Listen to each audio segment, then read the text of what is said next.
ahora te voy a entregar algo tan grande.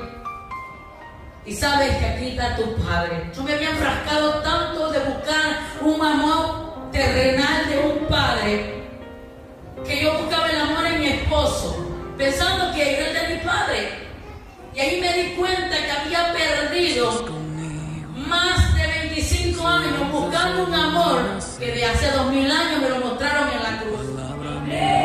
Recuerdo ese momento que yo ya no estaba en ese cuarto. Volví otra vez, estaba de rodillas y empecé, hermano, a decirle al Señor: bendice a mi papá, perdona a mi papá. Y empecé a llorar a mí solita, yo nadie más sabía.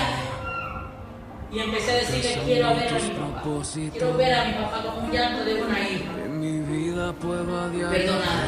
ver que marcas el camino. Estás conmigo desde la noche hasta el amanecer.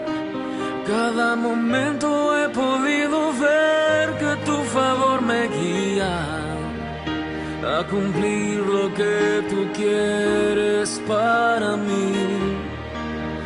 Eres el padre que siempre soñé, mi amor eterno, mi razón de ser, mi dulce compañía en cada uno de mis días.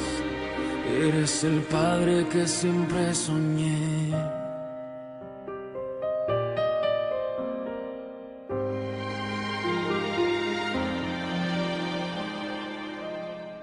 Estás conmigo a pesar de los errores que sabes bien pudiera cometer. Me ayudas a permanecer de pie ante la vida. Estás conmigo desde la noche hasta el amanecer. Cada momento he podido ver que tu favor me guía a cumplir lo que tú quieres para mí.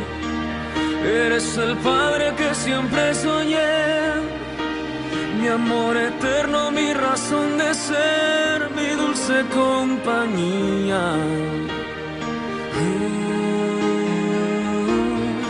Estás conmigo y eres el padre que siempre soñé, mi amor eterno, mi razón de ser, mi dulce compañía en cada uno de mis días. Eres el padre que siempre soñé.